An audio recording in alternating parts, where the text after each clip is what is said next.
আপনার সন্তানকে দুনিয়ার জমিনে এস্টাবলিশ করবেন, দুনিয়ার জমিনে আপনার সন্তানকে বিদেশে পাঠা টাকার মালিক বানাবেন, আখিরাতের বড় বানাবেন না। দুনিয়ার জমিনে সন্তানটা নামাজ পড়ে কিনা এদিকে লক্ষ্য করলেন না, দুনিয়ার জমিনে সন্তানটা সুন্নাহর উপরে চলে কিনা এদিকে লক্ষ্য করলেন না, দুনিয়ার জমিনে সন্তানটা এমনি করে আল্লাহর হুকুম মানে কিনা এদিকে লক্ষ্য করলেন না।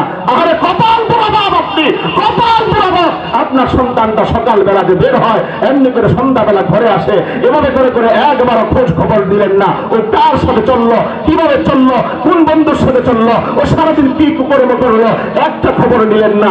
মনে রাখবেন, মনে রাখবেন, ময়দানে মাহশরে আমার আল্লাহর সামনে আপনার কলিজা ছেড়া এই দল আপনার সামনে আমার আল্লাহর কাছে দাঁড়ায় বলবে, রব্বানা ইন্না আতানা সাদাতানা ওয়া কুবারাআনা ফাদাল্লানা সাবিলা রব্বানা আতিহিম যিফাইন মিনাল আযাব ওয়ালআনহুম লানান কাবীরা। হায় বাপ, আমি আপনাদেরকে বলে যাই আমার বাপ, একবার তো খেয়াল করেন, ওই সন্তান যে সন্তানকে কোলে পিঠে করে মানুষ করেছেন, ও মা সন্তানের মা, আমি আপনাকে বলে যাই মা, যে মা যে মা আপনি সন্তানকে পেটে ধারণ করেছেন, শুধু এতটুকু না, শীতের দিন আসলে রাত্রিবেলা বছরকে বছর এভাবে করে করে বিছানা এমনি করে নষ্ট করে দিত, রাত জেগে জেগে সন্তানটাকে লালন পালন করেছেন, স্তনের যুদ্ধ দিয়ে সন্তানটাকে বড় কষ্ট করে বড় করলেন, আর সন্তানটার জন্য জীবনটাকে নিঃশেষ করলেন। ওই সন্তান যে সারাদিন বের হয়ে যায়, আপনি একবারের জন্য খবর নিলেন না, সন্তানটার অবস্থা সম্পর্কে জানলেন না।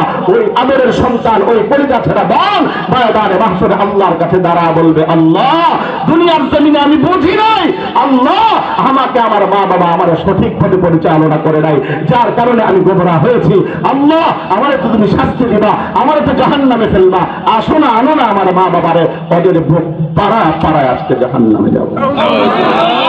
হায় বাপ, একবার বলেন, একবার বলেন না বাবা, একবার বলেন ওদিন সহ্য করতেন পারবেন কিনা? যদি পারেন তাহলে সন্তানটাকে যেভাবে মন চায় সেভাবে ছেড়ে দেন। ও চলুক না, ও মেসির কাটিং চুল কেটে চলুক, ও চলুক না, ও প্যান্টটা ইহুদি আর খ্রিস্টানের মতো করে পড়ে চলো, অসুবিধা নাই, চলুক না, ও বিড়ি খাক, ও গাঞ্জা খাক, ও মদ খাক, ইয়াবা খাক, অসুবিধা নাই। পরকালে ময়দানে মাহশরে বাবা হিসাবে আপনি আল্লাহর সামনে দাঁড়াতে পারবেন তো? রাসূলুল্লাহ বলেছেন, আলা কুল্লুকুম রাইন ওয়া কুল্লুকুম মাসউলুন আন রাইয়াতিহি। আমার উম্মত, জেনে রেখো, সন্তান জন্ম দেওয়া এটাই তোমার বড় কাজ না, বরঞ্চ তোমার সন্তান জন্ম দেওয়ার পরে তোমার কিছু দায়িত্ব আছে। প্রত্যেকটা বাবা তার পরিবারের ব্যাপারে দায়িত্বশীল, অতএব এই দায়িত্বের ব্যাপারে প্রত্যেকটা সন্তানের ব্যাপারে প্রত্যেক বাবাকে জিম্মাদার বানায় তাদেরকে জিজ্ঞাসিত করা হবে। এজন্য শুধুই না, হযরত খলিফাতুল মুসলিমিন হযরত ওমর এর সামনে এসে একজন বাবা অভিযোগ করে, হযরত খলিফা সন্তান তো আমার কথা শুনে না। বলে কি বলো? বলে তোমার কথা শুনে না কেন? সন্তানকে ডাকো। সন্তানকে ডাকা হলো, সন্তানকে বলা হলো, কেন কথা শোনো না? পিতামাতার কথা শোনা তোমার উপরে কর্তব্য। এবার ওই ছোট্ট সন্তান বলতে লাগলো, খলিফা বিচার করবেন, ভালো কথা, ইনসাফের সাথে বিচার করবেন, তবে কথা আপনার কাছে আমার কথা শোনা, তাদের কথা শোনা আমার কর্তব্য, তার আগে তাদের কোনো কর্তব্য আমার উপরে আছে কিনা? বলে হ্যাঁ আছে। খলিফাতুল মুসলিমিন হযরত ওমর সেদিন তিনটা দায়িত্বের কথা বলেছিলেন। মূলত এক নাম্বার হলো ভালো সন্তানের জন্য ভালো একটা মা লাগবে, দ্বিতীয় নাম্বার সন্তান ভূমিষ্ঠ হবার পরে ওই সন্তানের সুন্দর একটা নাম রাখা লাগবে, তৃতীয় নাম্বার উল্লেখযোগ্য করে তাকে এদের সাথে যেই কথা বলেছেন, সন্তান জন্ম হলেই কেবলমাত্র তাকে যে কোনোভাবে নাম রেখেই কেবল ছেড়ে দেওয়া যাবে না, ওই সন্তানটাকে দ্বীনের শিক্ষায় শিক্ষিত করতে হবে। যদি দ্বীনের শিক্ষায় শিক্ষিত করা যায় তাহলে সন্তানটা পরিপক্ক মানুষ হবে।